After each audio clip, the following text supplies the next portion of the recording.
and welcome to Aliens Revealed Live. I'm your host, Dean Caparella, here on the Paranormal UK radio network. From alien abductions to monster-infested ranches, men in black, near-death experiences and close encounter experiences and more, we speak to some of the most amazing people on the planet, ready and willing to share their chilling stories with you. And they all come from the Aliens Revealed Live files here on the Paranormal UK radio network. Well, we've covered UFO Investigator several times on this station, and one thing is apparent: the best investigators go beyond just listening to witnesses. Just having an interest in UFOs won't guarantee your success as an investigator. Chuck Sukowski, L. Gray Anderson, Jeff Krause, and Dave Spinks are just 4 investigators who have shared their stories with Aliens Revealed Live. Now, you can add Californian sleuth Dev Rugne to that illustrious list. I recently did a story about Henry Sangmaster's amazing 2017 UFO encounter. It is one of the most fascinating encounters with a flying saucer that I've reported on. The investigator for that case was Dev Rugne. She's the Assistant State Director for Mufon in California. It's just one of the many cases Rugne has covered in her tenure as a Mufon investigator. She's devoted to her work, she leaves no stone unturned, and like all the best UFO investigators, she approaches each case with a dose of skepticism. But it's her own experiences that fascinated me when I spoke with her. The unknown is an enormous lure to most people, and Rugne didn't just accept that the paranormal events she experienced during her life were just one of those things. She had become so engrossed in other people's experiences that she'd pushed her own experiences deep into her subconscious. Hypnotic regression helped retrieve those memories from deep within, and when they surfaced, she realized she'd buried more memories than she'd realized herself. Rugne published her first book, UFO Investigators, in 2021. It contains her own experiences, complemented by at least 30 of her own amazing UFO investigations. Betty and Barney Hill were famously abducted by aliens in 1961. Their story became a worldwide sensation, and while it was still a taboo subject for many years, the Hill case started the long road to normalizing this experience. 60 years later, while still not completely normalized, the topic no longer has the shock and awe factor, and Betty Hill was the first person who recognized the outstanding investigative qualities that Dev Rugne possesses. Each UFO investigator has their own personal style. Establishing credibility starts the moment you meet a witness. The questioning timeline is crucial to getting a satisfactory outcome, even if it's not established a UFO was witnessed. And while Rugne has conducted hundreds of UFO investigations, it's her own experiences that make for compelling listening and reading, and she joins us now. Hi, Dev. Hi, how you doing, Dean? Thank you for having me. Great, pleasure to have you. What makes people who are more than just interested in UFOs become a UFO investigator? Well, like I was stating in my book, we want to try to find out what this phenomenon is.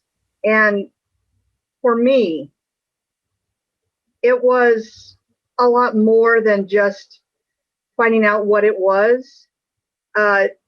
There were events in my life that were taking place and seemed to mirror a lot of the witnesses that were my cases, as far as sightings and certain experiences.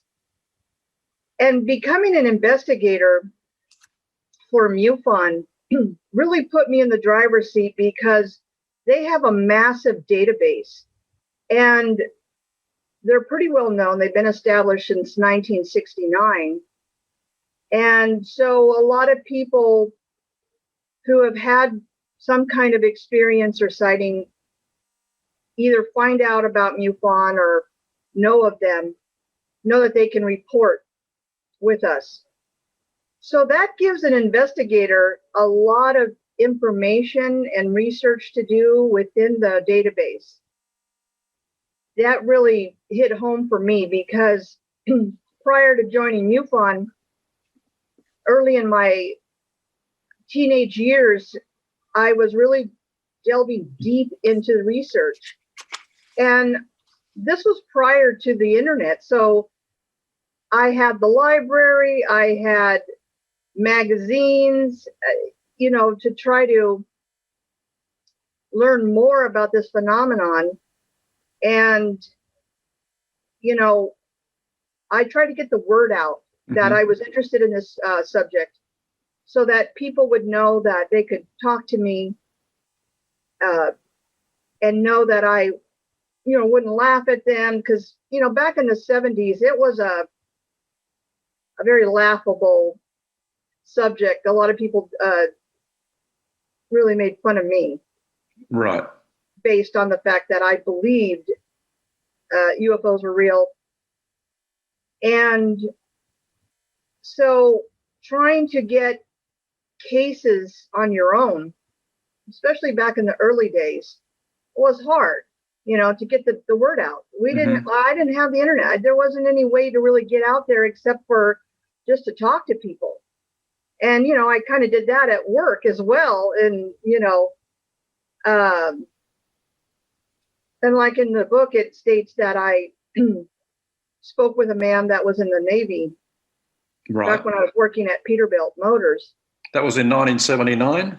Yeah, in 1979, I was working at Peterbilt Motors, and I had actually met another guy that was interested in UFOs, and we started to talk, and I guess he spoke to some other people as well, and then I remember somebody came up to me and said, "Hey, there's a guy on first shift that wants to talk to you." And I said, "Oh, really? Okay." So I came in early and spoke with him, and he just said, I had an experience on a ship when I was in the Navy, and he wanted to tell me about it. And it was quite fascinating. And, so this kind of thing of getting the word out by mouth didn't really do a lot. And so, joining Mufon really opened it up, because you have a lot of people that are reporting. So now you have all these cases that you can investigate, you can research. That was the best part about being a part of MUFON. I think, I've had a lot of people that have said to me, "I'd love to become a UFO investigator. I might go and work for MUFON." And I say, "Well, hang on a minute. It's more a passion-driven thing than a paid thing, isn't it?" And as soon as they realise they're not being paid, they go, "Oh, really?" So those guys and gals that are investigators for MUFON and doing it with just on passion, I applaud them. Absolutely. When I was coming out of high school, my dad was like, "Okay, well, what are you going to do? Are you going to go to college? Are you going to go to work? What is your plan?" And he knew I was interested in UFOs, and I was also interested in astronomy. So, but I had told him I'd love to be a UFO investigator, but my dad was a businessman. And when he heard that, he was not impressed, not happy. He kind of rolled his eyes and goes, "That's a hobby. I'm talking about life. I'm talking about a job. I'm talking about money, how to, support yourself." And that's where Betty Hill came in. I had reached out to her, and she was so graciously talked with me. And, I was quite young. This was around 1977 when I spoke to her on the phone. And she really just kind of comforted me into knowing that follow your dreams, do it what makes you happy. And you want to investigate UFOs, do it, and that really hit home for me. I was a kid and I was trying to, figure it all out. So she and I had a couple of correspondence. We wrote a couple letters. I still have those letters. She sent me a Christmas card. It was really nice. So I really attribute her to really me taking this forward with seriousness. Yeah, and just let me interrupt. And for those people who aren't aware who Betty Hill is, of course, the other half of Betty and Barney Hill, of course, they basically were the test subject or the test case for alien abduction back in 1961. They were the first to really make the news. Yeah. I think when I think back and talking with her in those early days and knowing that she was in the front right there with, the media, the news media, that had to be, I think, a little stressful. I mean, I think I would have personally that would have been hard to really, it's hard to put yourself out there. And when I wrote this book, I did leave out a couple of things that were personal. I wrestled with myself of whether I should put it down and have it in writing forever. Yeah. And, when I wrote this book, I tried to pick out at least 50 cases that I wanted to profile.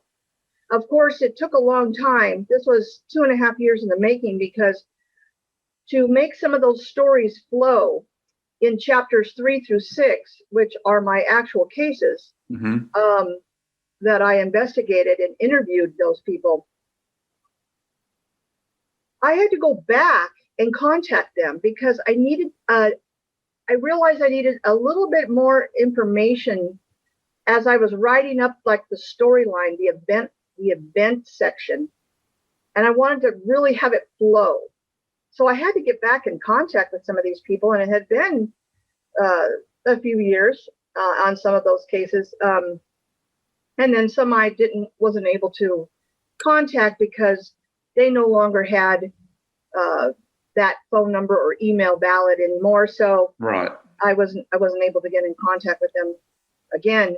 But this was a personal thing for me, and that's why in the title it says a personal look into the circumstance, right, and stuff. So it's when you put yourself out there, and I'm kind of on the shy side when it comes to like interviews and stuff, and and I thought of Betty just having her life plastered, all over the media in those early days. Oh, could you imagine? And I know how it's like. Yeah. Yeah, because people weren't embracing that subject early on in those days. Well, could you imagine back then if social media was around back then? I mean, it would have been 100 times harder to come out and talk about this stuff. Yeah, because sometimes it's not all embracing and love. No. But yeah, so when you're dealing with putting out, if this book was just about my cases, it wouldn't have been personal at all. It would just been, as an investigator, cases that I did. Yeah. But I included my life and what I felt drove me to become an investigator in my early life. Something had happened, and so as an investigator and talking with hundreds and hundreds of people, because I've done almost 900 cases in about 12 years. And I'm very successful, pretty successful about getting a hold of these people. Sometimes, people are not available to talk, or they're on vacation or what have you. And sometimes these people put in these cases not realizing that we're going to contact them. Right. So I did have a lot of success in actually contacting them and interviewing them. So when you start to look at putting these cases together, it's time consuming, especially for the book. But I had decided to include myself, because a lot of these people, when I was speaking with them about their sighting, I would end the conversation by saying, well, that's all the questions that I have. Is there anything else that you would like to add that we haven't covered, or any questions for me, as an investigator? And so, they did many, many times ask me, oh, have you seen anything? And I'd say, well, yes, and a lot of times that made them feel good.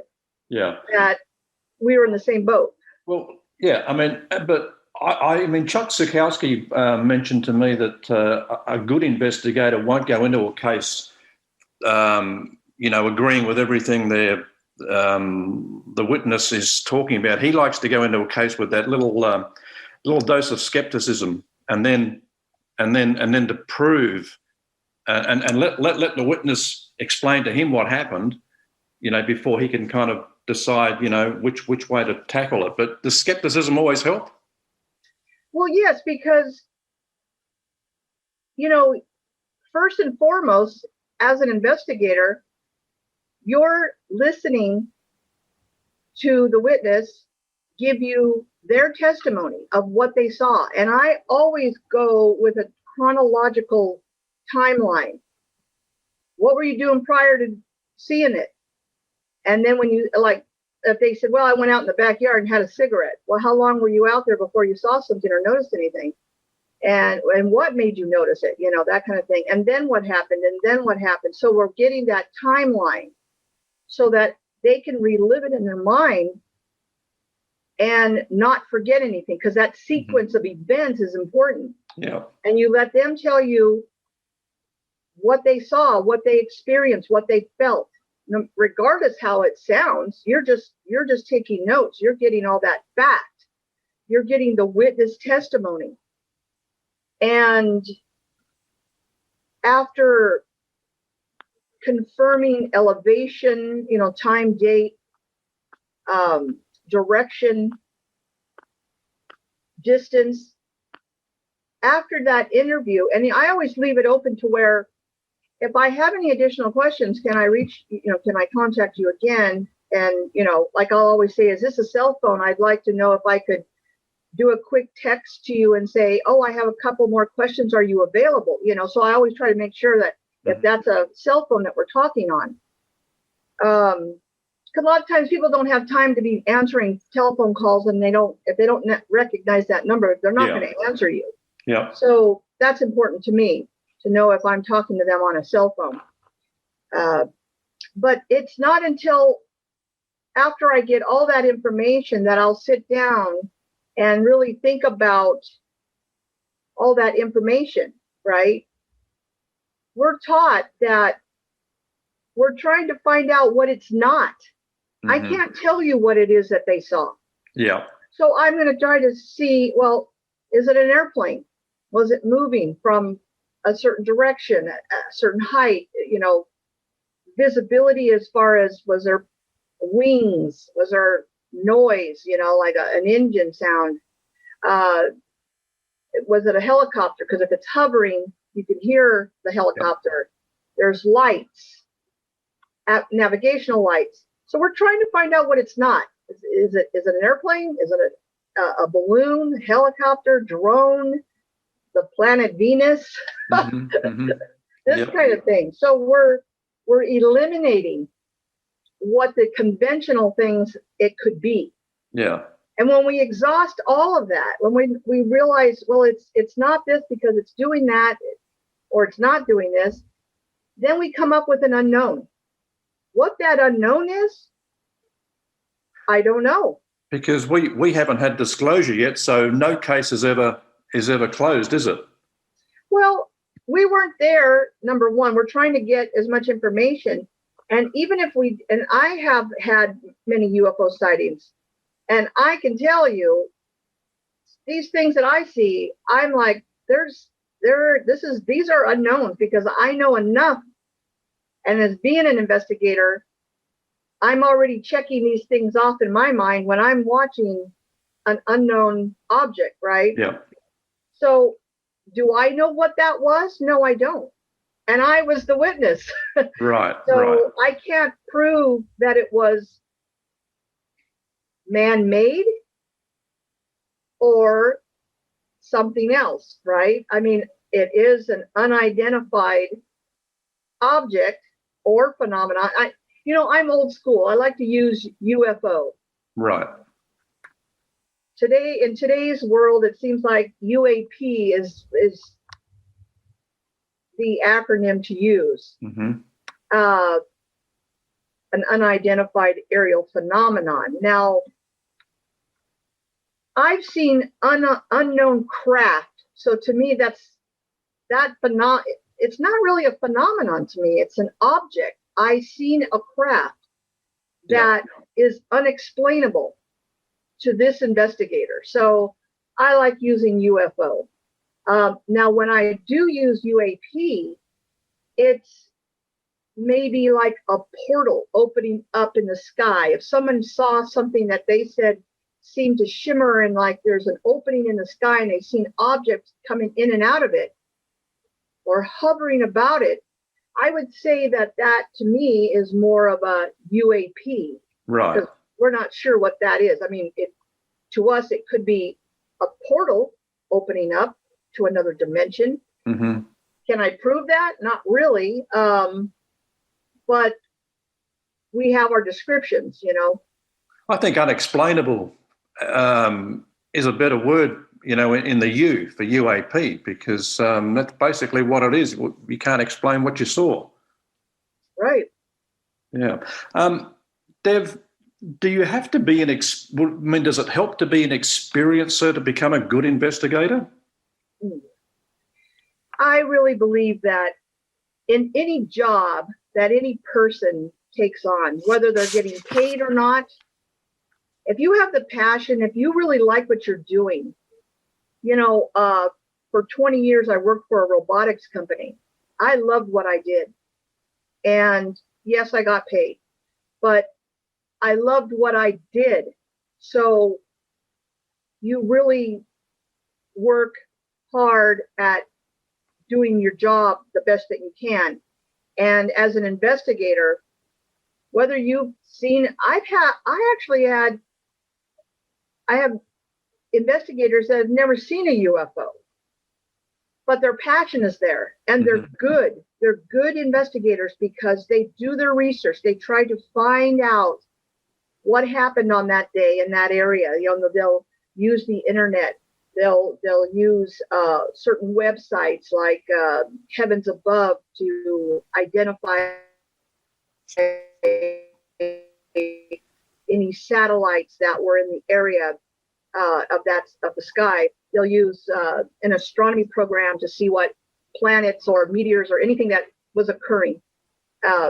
So these investigators that have not had an experience or a sighting are very good because they're dedicated and they're not getting paid. So they're dedicated. They have a passion for it. They want to know a lot more about this phenomenon. So they're giving it their all. And I commend them because there isn't anything other than their passion driving them. Yeah. Can you remember your first case?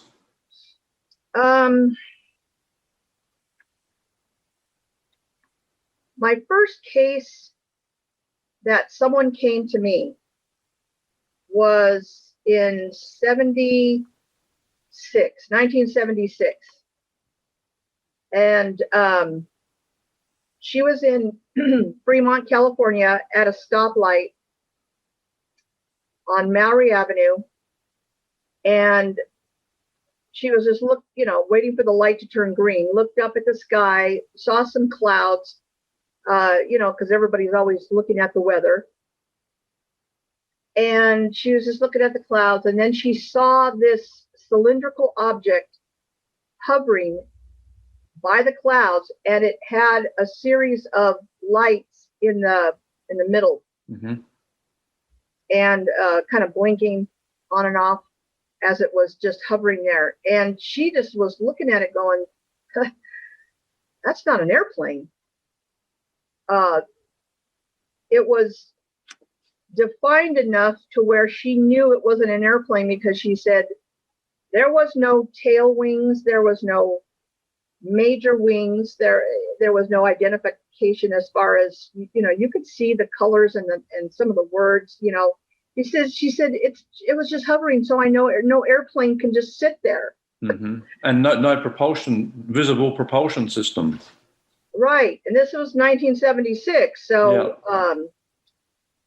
So anyway, I went to her home and did the investigation as far as the interview.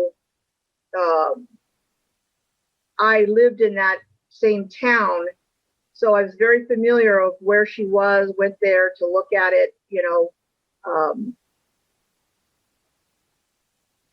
and I felt that was significant because it was a cylindrical object that was pretty large. Mm-hmm. And a lot of people like to say that those are motherships. Right. So I thought that was a really good case. And that was my first case where someone contacted me about what they had. Right. Talk about the Navy man you met. You talked about earlier. I mean, that was fascinating, and that's one of the stories you've put in the book.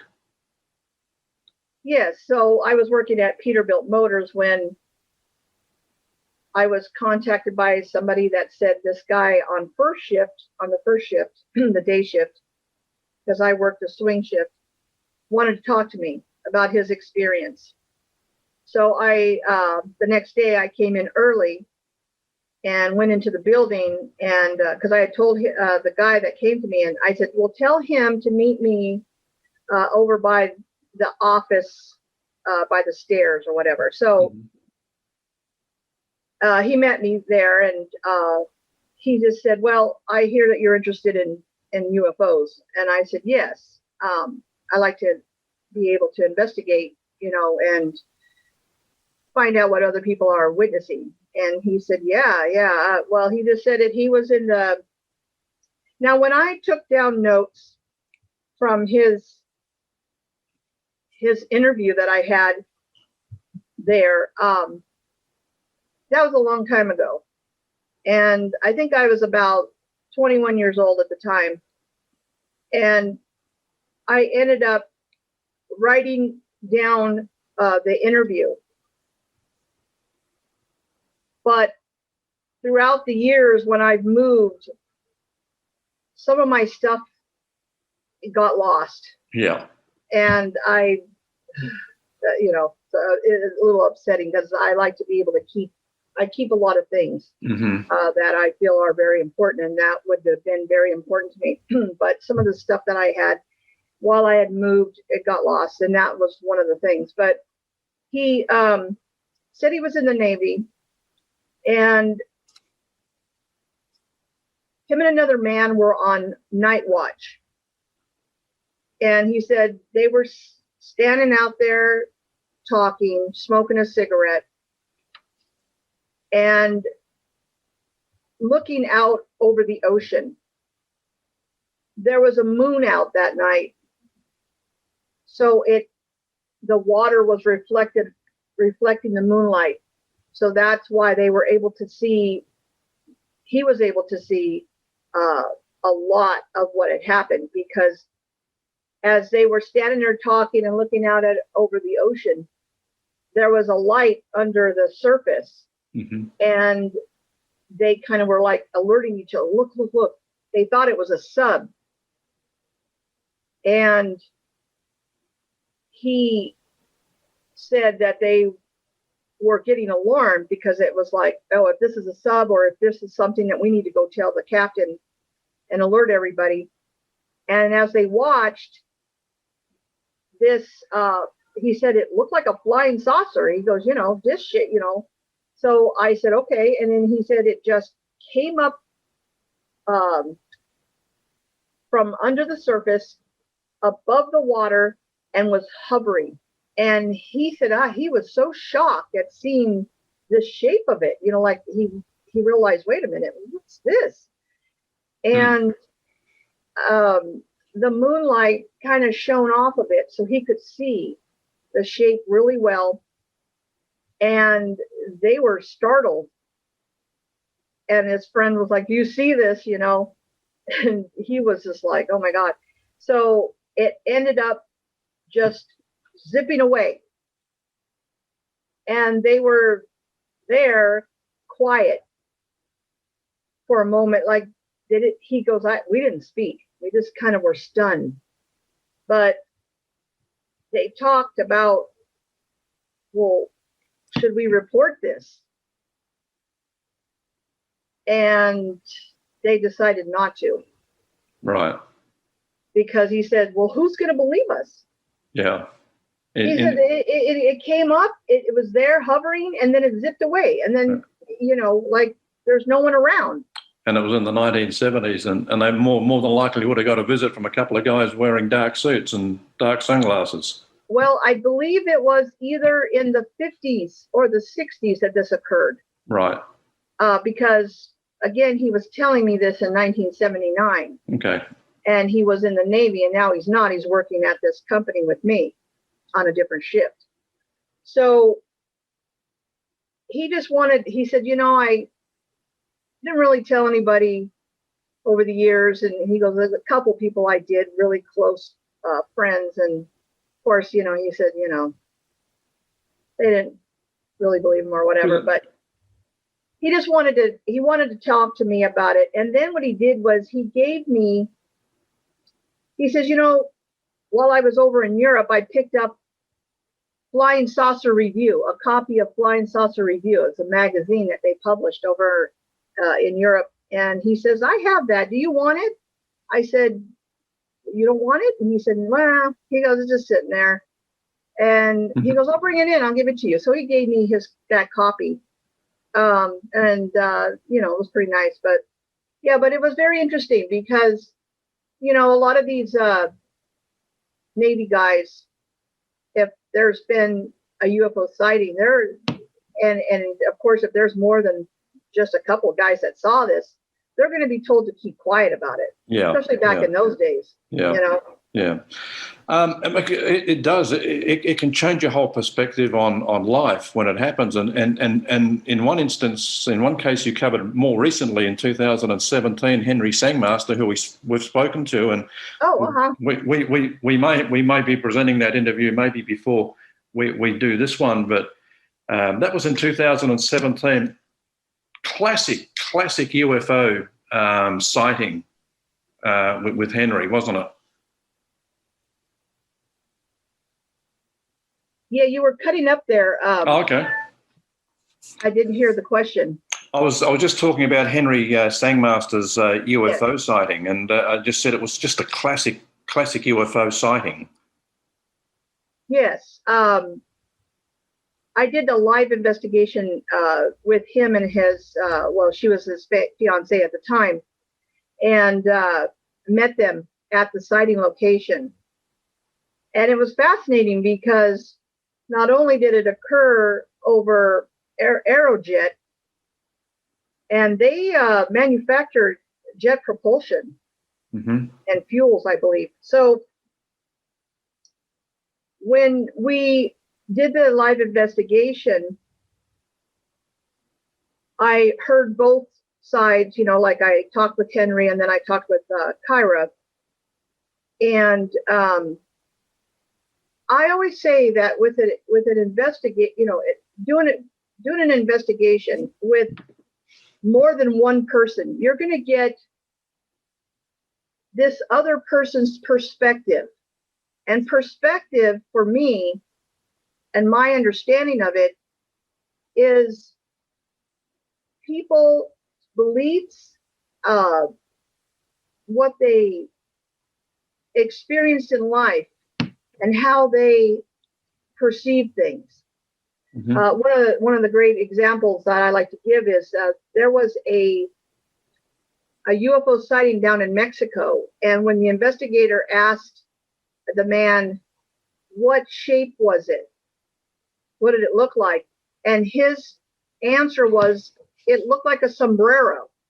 Wow. So his perspective was, that was what he knows of that shape to describe it. So when I was with Henry and Kyra, talking with Henry mostly, and getting his perspective of, and remembering what he saw, because again, people are going to when they see something that's unknown, their mind is telling them, oh, it's this. But then when they're looking at it longer, they start to realize, well, wait a minute, that's not an airplane, or that's not, what is that? And then in their mind, they're looking at certain aspects of it. Now, he started to talk about the lights. You know, first he saw this green light, and then when it moved over across there's a street there, and when it came down over by the Aerojet property, and there was these 3 lights with these louvers, they described. When I asked Kyra, and it's in the book, I said, you know, tell me what you thought that was. What, you know, because Henry said, well, he thought at first that those slits by the lights could have been some kind of air duct, you know. And then Kyra was talking about the lights, and she thought, well, maybe they're windows. And I says, very interesting, because Henry thought they were lights. Kyra thought, what if they're windows? And I thought, I love that, because now you're getting different perspectives. And as an investigator, I'm going to take all of that, and I'm going to think about, you know, wow, that's interesting. We don't know if that was really lights or windows, but I'm going to put all that information in there, because that's what I was given by them. Right. I want to say that that's what their perception was, that's what they saw, or that's what they thought. Even more fascinating with that case was the fact that Henry said there were other people there, and there was plenty of traffic going by, but no one else saw it. That a lot of times that's usual. Because I said to him, I said, well, I've had it told to me by plenty of experiences that a UFO can put on a show just for you. Yep, absolutely, yes. There's a book that was written by Bud Hopkins. I have it over there. It's called Witnessed. Yes. And it was that New York City where she was taken out of the building. And then only certain people saw it. Yeah. So, yeah, that happens a lot. And when he said that, like, why didn't anybody see this or stop, or, you know,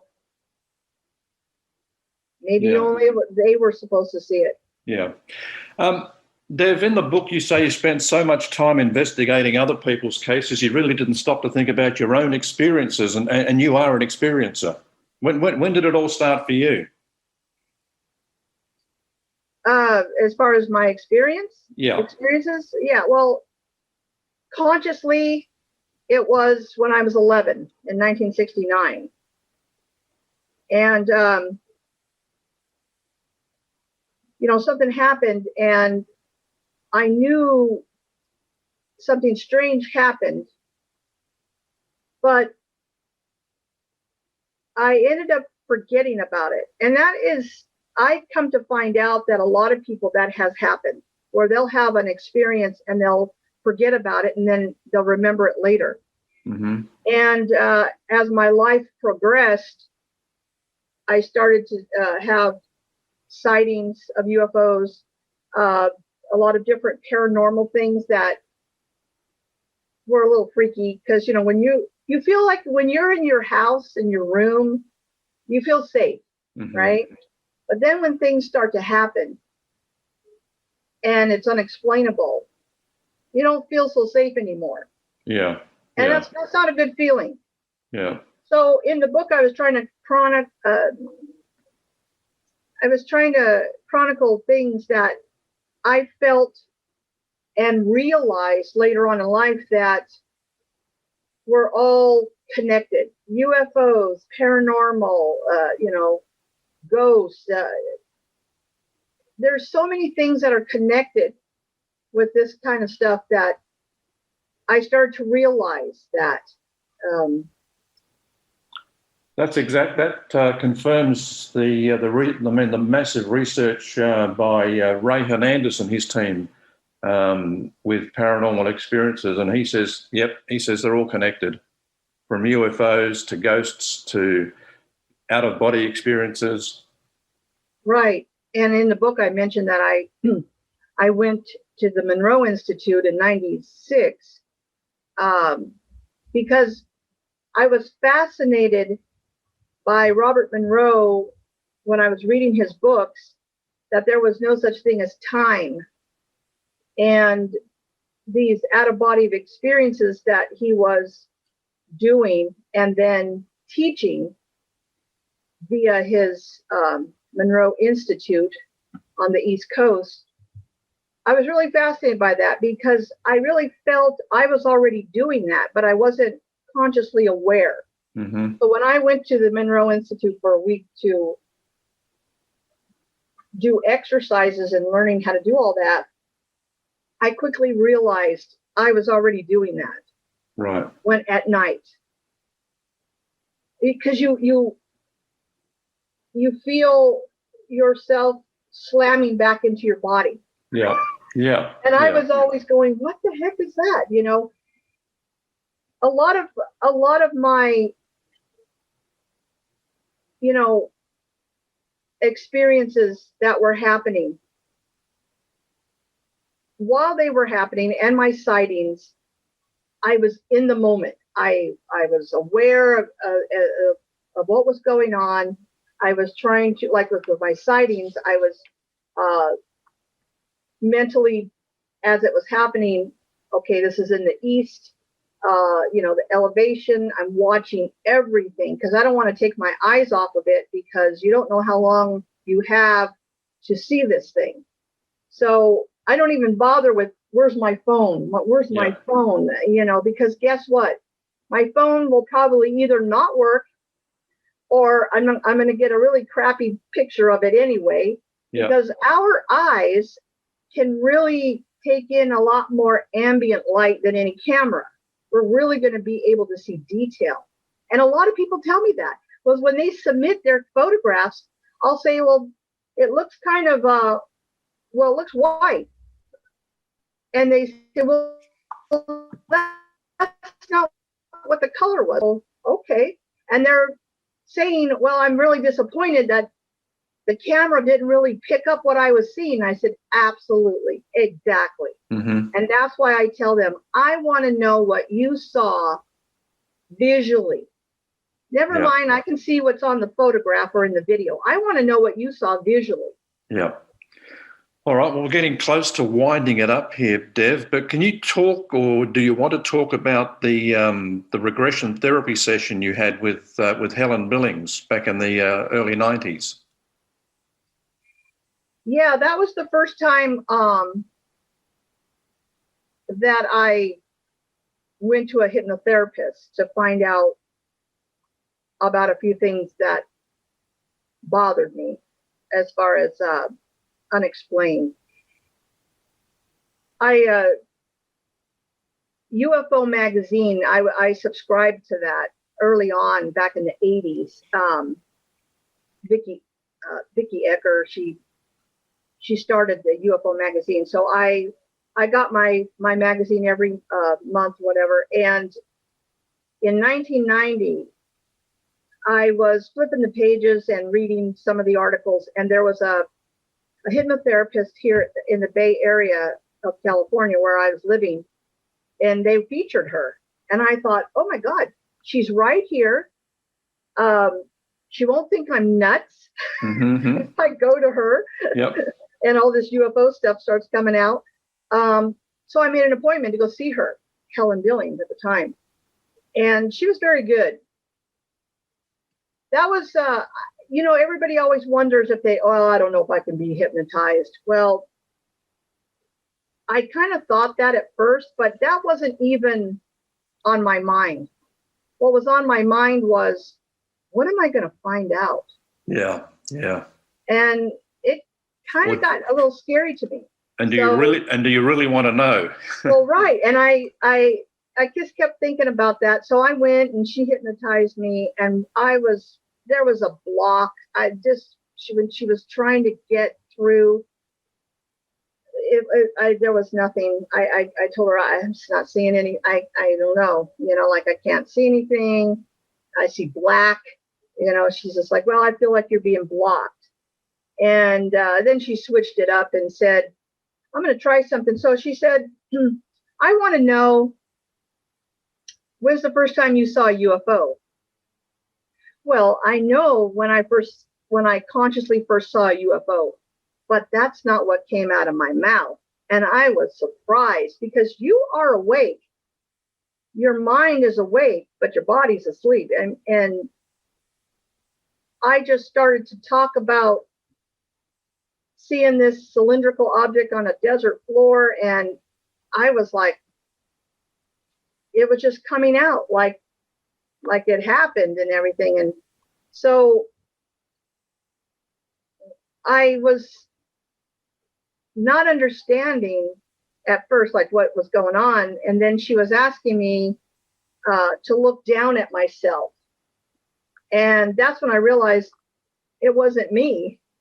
It was me, but not Deb. It was, I was a Native American boy standing up on a ledge and looking down. And I just started to talk about these canoe people that came and visited our people. Mm-hmm. And I was so shocked of hearing that, because you can hear yourself talk, but I could also see it in my mind's eye. The whole scene, that it was, I even knew I had this piece of cloth hanging over the front of me, and I knew how that thing was made, and it was just so strange.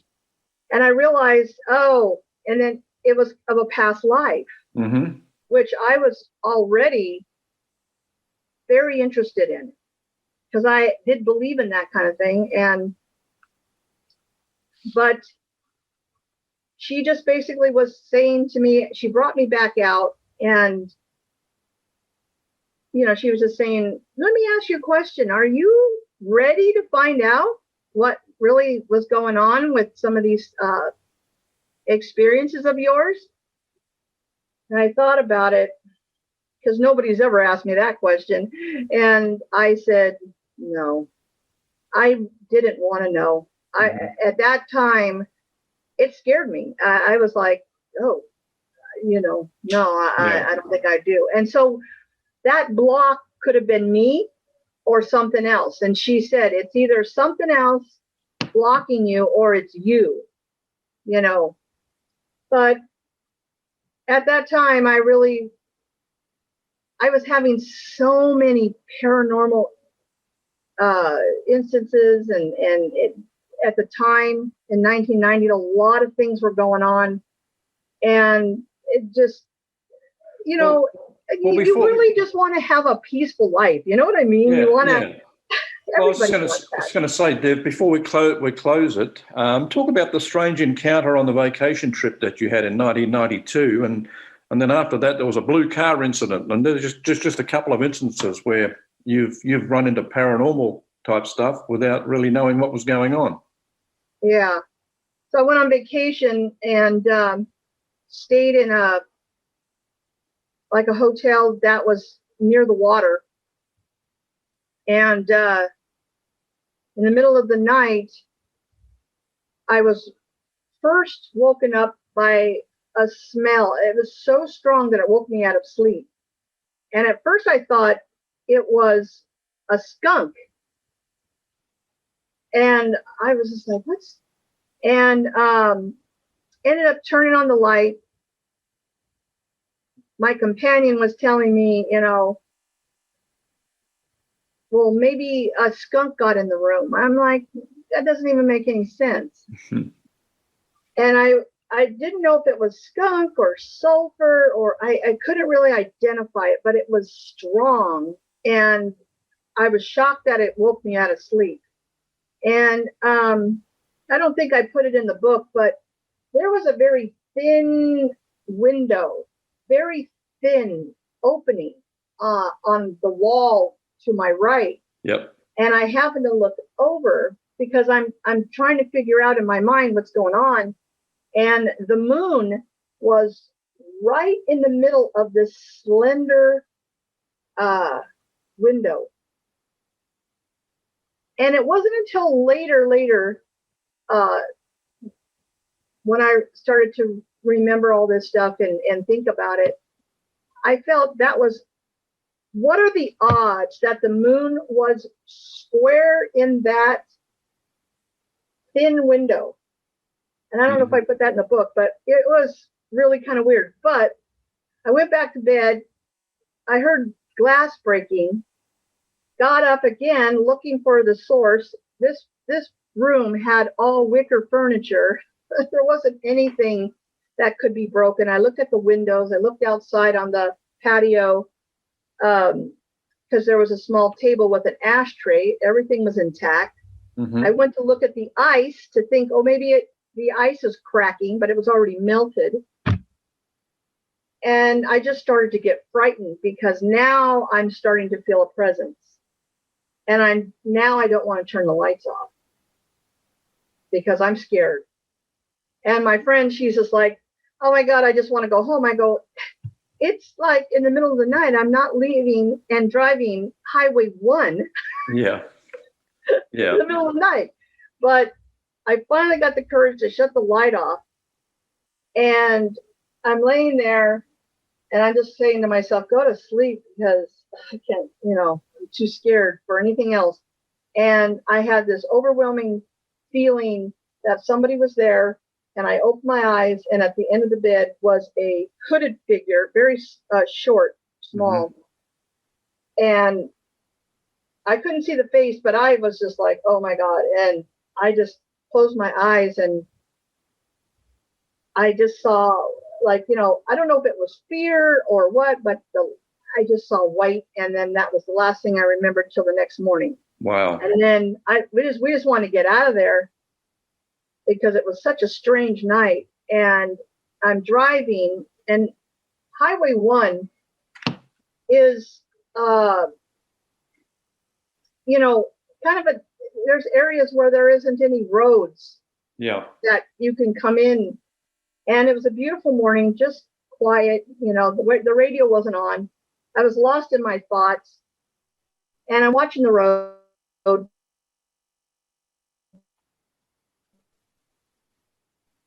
Because I told myself I better pay attention to this road because there's curves and stuff. And I looked down for a split second, looked back up, and now there's a car there. There was nobody around when I was driving. Nobody behind me, nobody in front of me, nothing. And when I looked down for that split second, it was like,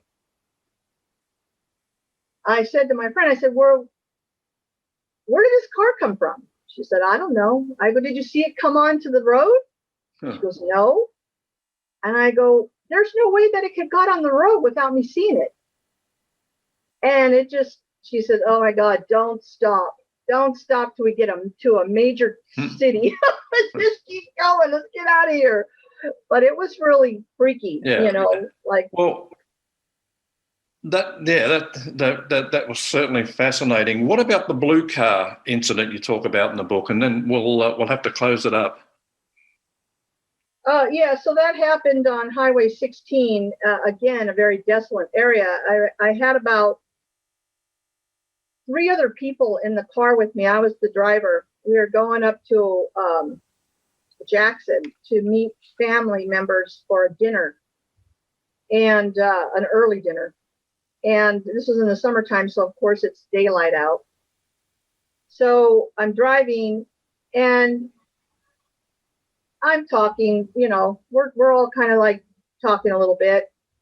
And I wanted to get there early because I wanted to pick my seat at the big table at the restaurant. So I wanted to just hurry up and get there. So I was driving pretty good. And this is a one lane, one lane road out in the middle of nowhere. And I'm flying now. I'm driving really fast, and I come upon a blue car, a powder blue car, and it's an older model. kind of a nice one. You know, somebody, some guy had a nice vintage car. Mm-hmm. And I'm going, oh my God, I say out loud, oh my God, this guy's in my way. And they're saying, pass him up. So I let a little bit of room go in, and then I floor it and I pass him up. And I look in the rearview mirror and I'm leaving him in the dust, right? Mm-hmm. And I'm going and I'm flying. Well, we come to the small town of Martell, and I see the sign saying, prepare to stop, because there's some kind of road work going on. And I go, oh, really? Come on. So we come up and I stop, and, you know, there's a couple of cars in front of me. And in front of me was that blue car. Wow. And I said, because at first I was just sitting there and we're waiting, because there was a flag man letting us in and out, whatever. And I'm looking at the car in front of me and I'm going, wait a minute.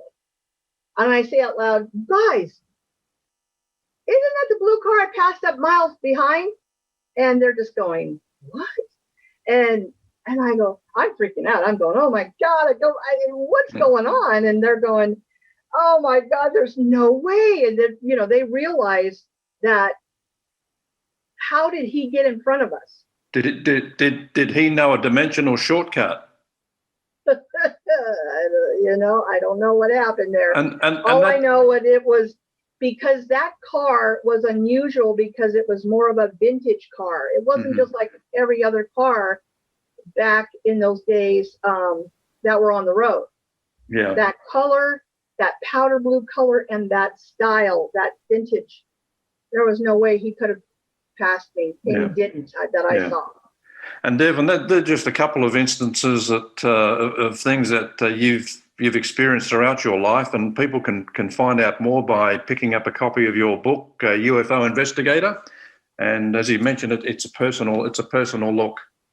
Yes, and it's on Amazon. And yeah, I would encourage everybody to check it out. I think you'll really enjoy chapters 3 through 6 that have 30 of my cases, and there are pictures. What I did was I got some artists to do a few renditions of some of the cases. I wanted the book to be in color, because I think it's important to see this stuff in color, especially if the witnesses talked about different colors of that were seen. Yep. So that's why I wanted the book not to be black and white. Right. And, you know, of course, that costs a little more money, but I think it's all worth it when you see it in color. Yeah. So. And for those people watching and listening and wanting to become a UFO investigator, contact Mufon and basically bring your passion. Exactly. It's really, you know, I really love being able to talk to different people and listen to their stories, and you know, we're all in this together. So it's like minds, you know. Yep. Well, Dev, thank you. It's been a real pleasure speaking with you today. All right. Well, thank you so much, Dean. That's Dev Rugne. Well, from the very first day the Edmonds moved in, things got weird at Arizona's Stardust Ranch. Their welcome was like a scene from the 1982 horror classic Poltergeist. Remember when Jo Beth Williams walked into her kitchen and the chairs were all stacked on top of one another? The Edmonds experienced something similar on their first day, only magnified 10 times. No, not at all. I mean, he literally, you know, just this grizzled kind of looking man that, you know, probably a Vietnam vet that was not doing so well, you know, just seemed to, he just walked up the path, and I met him halfway, and I asked him what he was here for. And he said, well, I live here. And I said, well, I just bought the place and you're not anywhere in the paperwork. So, you know, it's time for you to pack your stuff and go. And I escorted him back to this building that was on the back of the property, a kind of a shack. And I told him, I said, I'm going to use this area for my tack room because I'm going to have horses. You know, unless you know how to train horses, I don't need you. And he said, well, I don't train horses. I kill monsters. And I said, well, I don't have any monsters for you to kill. I don't think we need your services. Thank you very much. And he grabbed a couple of pillowcases in the corner and filled them up with his stuff and threw them over his shoulder, and off he went. And just before he left the property, he turned around and looked at me, and he says, you're going to really regret this. Okay, so that's a good segue to get into what's happened. Obviously you've regretted it in some way, and did you figure out, or did it come to light, what he meant by monster killers? Well, I have never had a chance to sit down with him and have a secondary conversation, but I imagine what he meant by monsters was the same thing that we've seen, and that is we've seen various different anomalies, everything from gray aliens to UFOs to creatures that we don't even have names for. They don't communicate, but they used to be out in the desert before they built homes around us. And it turns out over the years, people have come forward to me and said, look, we've been seeing all this stuff for years too. We just didn't have anybody to tell it to. And we were afraid to say anything because we were afraid people would think we were crazy. And I told him, I said, well, I've never worried about that. I thought it was too important from a scientific point of view and from a, just a general cultural point of view, just to let it go. So I kind of stuck my neck out and stood up and told the truth. Yeah. Well, for those who aren't familiar with the book, Stardust Ranch, The Incredible True Story, do you want to kind of relay to us a couple of the more significant events that have taken place? Well, I'd be happy to. Basically, we gradually progressed from having no horses to my going out in the desert and kind of wandering around out there in a Jeep to find out what was out there. I mean, I always had this creepy feeling that there was weird stuff out there, but I didn't really know what it was. And so I took my Jeep and drove out in the wilderness, and I started coming across all these horses. And I thought to myself, well, Arizona has horses, but they don't have this many horses. And all these horses seem domestic. I mean, you could go right up to them and feed them, and, they were perfectly happy to see you. And wild horses just aren't like that. And so I thought, well, these poor horses have been dumped out here. And so I went back to town and I got bales of hay and I got, feed. And I started going out there every morning and feeding the horses. Well, it didn't take very long before the horses decided that I was the feed wagon. Mm-hmm. And so when I'd leave, they just kind of gallop behind me and follow me back to the ranch. And so I started getting a lot of horses that way. Yeah. And, when you have horses, you got to be up early in the morning and feed and water. And at night, you got to do the same thing. Well, you're outside a lot. And so being outside a lot, I started seeing things in the sky. So I started seeing UFOs. I started seeing these orange orbs, as I called them. And before long, I realized that, for sure they were not natural and that this was connected to something much bigger. And then March 13th of 1997 is when the Phoenix Lights occurred here.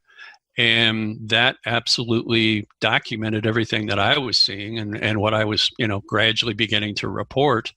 And, I took video of everything. We have such good proof, it's not even funny.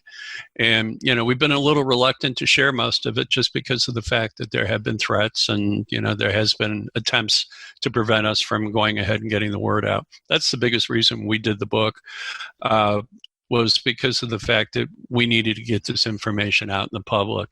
And gradually over time, it's going to be a series of books that are all related, because what we're seeing here at Stardust Ranch is just the microcosm of a much larger picture. And that goes back thousands and thousands of years. So, we're just reporting it firsthand. That's the late John Edmonds, owner of Stardust Ranch. John will mesmerize you with some of his accounts of what went on there. His doppelganger encounter, for instance, was particularly chilling. It's coming up on the next episode of the Aliens Revealed Live Files, and you won't want to miss it. And thanks for being with us. Don't forget to check out our site at arlhub.com. That's arlhub.com. And as always, keep looking upwards and take care.